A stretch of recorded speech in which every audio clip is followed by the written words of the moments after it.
Everyone good morning, welcome to my channel. I hope তোমরা ভালো আছো, আমরাও ভালো আছি। আর এখানে একটা পোড়া বেরিয়েছে গরমে, মানে এত বাজে লাগে। ঠিক পুজোর সামনে আসলেই আমার এখানে হলে এখানে একটা বেরোবে। আর পুজোর কটা দিন কিছু মাখা হয়, মানে হাবি জাবি সব মাখা হয় যেহেতু, ওই জন্য মুখে একটা বেরিয়ে থাকবেই। আর তোমাদেরকে সেদিনকে বলেছিলাম রঙেরটা, তো চলো রংটা কতটা কি হয়েছে ছোট্ট করে একটা আপডেট দিই। এই যে এখন রান্নাঘরটা ইয়েলো কালার করা হয়েছে,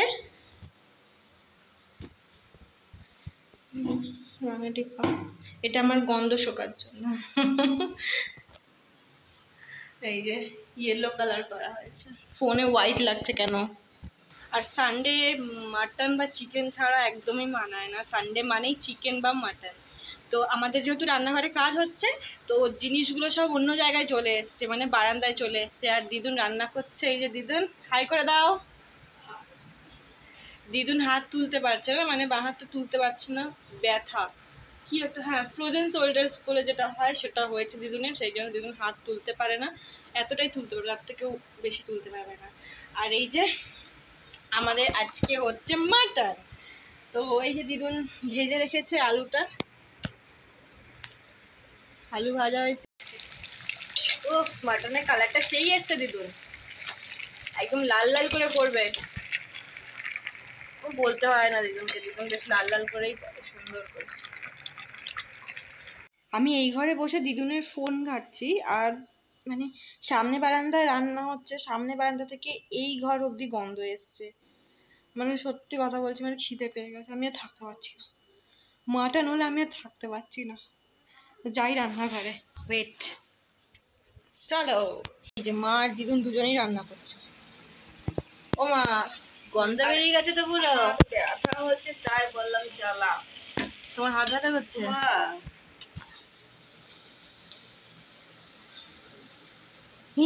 তুমি আমার তাকাচ্ছ কেন?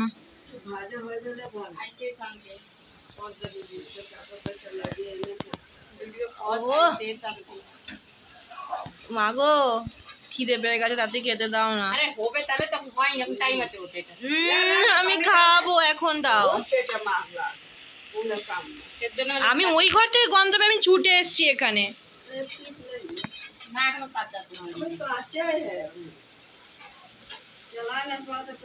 এখনো মশলাটা ভাজা হয়নি, আর কতক্ষণ লাগবে?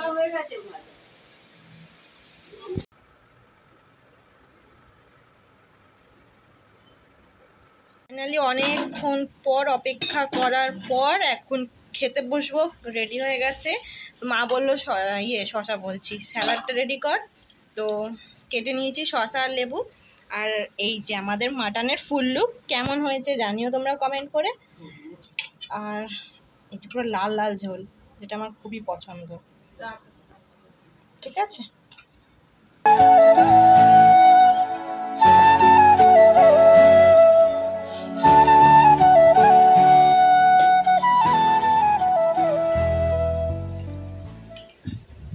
খাওয়া দাওয়া শেষে একটুখানি বাইরে এলাম, একটুখানি হাঁটার জন্য। এই রাস্তাটাতে একটুখানি হাঁটবো, যেহেতু বেশি খাওয়া হয়ে গেছে আজকে মাটনটা। আর মাটনটার রিভিউ খুব সুন্দর হয়েছে, মাটনটা দারুণ। আর দিদুনের হাতে রান্না তো আলাদাই রান্না হয়। তো এখন কি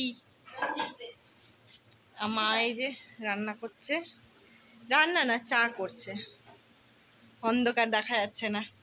তো আমি বেরিয়েছিলাম হাঁটতে, একটা জিনিস দেখলাম, দেখবে তোমরা? এই দেখো কি ঘুম, কি ঘুম। এই দেখো, চোখ বন্ধ করে ঘুমাচ্ছে, চোখ খুলছে না, এত ঘুম, খুব ঘুমায়। আর না পায়ে কিছু একটা হয়েছিল, ওষুধ লাগিয়েছে। তো মিস্ত্রিরা চলে গেল, রঙের মিস্ত্রিরা চলে গেল। সিঁড়ি ঘরটা কমপ্লিট হয়নি, এক কোট মেরে গেছে, কালকে আবার এসে আর এক কোট মারবে। আর কিচেনটা কমপ্লিট হয়ে গেছে। তো ওরা চলে যাওয়ার পর ছাদে এসছি, এই যে মা এখন সব গুছিয়ে নিচ্ছে, সব জিনিস যেগুলো সিঁড়িতে ছিল ওগুলো সব ছাদে ছিল, ওগুলো মা এবার নামিয়ে নিচ্ছে। আর এই যে কাপড় চোপড় তুলতে হবে। তো এসছি এখন, এত সুন্দর ওয়েদারটা আমি দেখাচ্ছি ব্যাক ক্যামেরায়, কি দারুণ লাগছে।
কেমন যেন করে, একটু টুকটাক কিছু খেতে ইচ্ছা করে। তো আজকে যেহেতু বাড়িতে মাটন খেয়েছি, মা বললো অন্য কিছু খাস না, যেহেতু আজকে এরকম রিচ খাবার খাওয়া হয়েছে।